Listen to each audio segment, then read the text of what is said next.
first of all, this has been a real big help.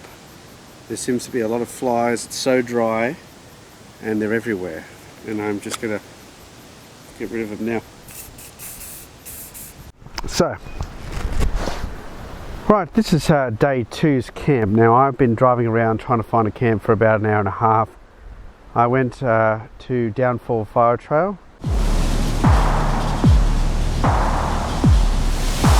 Unfortunately, it was a bit of a fizzer. It looks like there's been an excavator or something like that that's gone through and sort of torn up everything in the track, and basically there's nothing interesting there at the moment.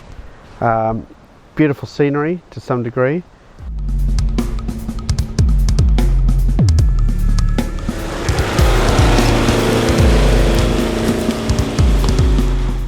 But the track itself is pretty plain, and you know, basically the only reason you need four-wheel drive is to get up those steep sections.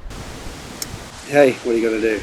Now, I'm just sitting here at what's potentially my campsite for tonight. Now, if you can probably hear, get a wind around. And last night was a horrible night. My tent basically almost blew away. I had to get up and hammer some pegs in to make sure it was more secure, because the wind was just battering it up from the hillside there. Now, I've parked the Hilux basically in a point where I believe that most of the wind is coming from, and I'm just sitting down. I do have an option of driving down further, and I don't know if I'm going to take that option. I don't think I will, because the wind is meant to die down, and I don't want to be too far away from the main road, because I still have a 3-hour drive back up the coast. I thought I might as well just talk about the tent I'm using at the moment, for the past couple of days at least anyway.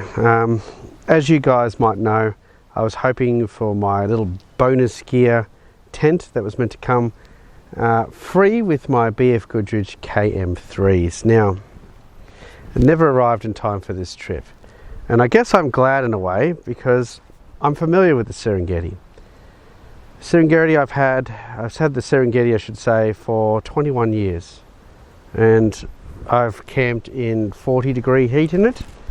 Not very pleasant in a canvas tent. I've also camped in winter in it. It's better, but not great. What it is good at is keeping the rain out, keeping the sun off you. Doesn't heat up like a nylon tent, and keeping the bugs out. As long as you don't let the bugs in the first place, you're not going to get in through those big thick green mesh windows and also front door. Yeah, so 21 years. The wind is still present, smacking in the face. The flies have been difficult, so I've had to douse myself in DEET. Wonderful. But now I'm about to cook a wonderful gourmet sandwich. Alright, what I'm going to be making is a gourmet sandwich, and first thing we need to do is crank out our gas stove and get it going, and then we add our pan and we let it heat up just for a little bit before we're going to add a nice generous amount of extra virgin olive oil. Now, the reason why I'm adding an extra amount is we're going to be using the residual oil later to toast the bread. And yep, what are we going to do now? We're going to add some button mushrooms. I really like that size, because they do shrink and they're easy to chop up if you need to. Now I've got to make a couple of sandwiches here, so I'm going to add that now.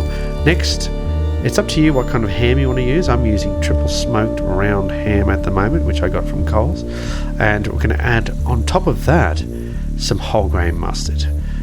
You can add whatever mustard you like, but I feel that the texture of the whole grain mustard, once it's cooked on top of the mushrooms as well, of course, adds a next level. And we're just going to get that done. So once we've done that, we're going to add some onion powder. Now, it gives this sort of an onion presence without actually adding onion, and once we've done that, we're going to turn it all over and let the flavors infuse. We've done that with the mushrooms already, and now I'm just swirling it around onto the back of the triple smoked ham. Yep, give everything a good stir. Make sure that the onion powder and the whole grain mustard is mixed. Alright, we've been sizzling away now for a good, 10 minutes or so, just on low heat. It's now time to take the ingredients off and get onto the next part.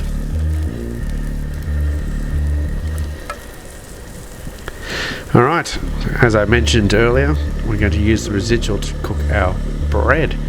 So we're just going to let that flip over once we've finished, and we're going to add our delicious cheeses from Padella.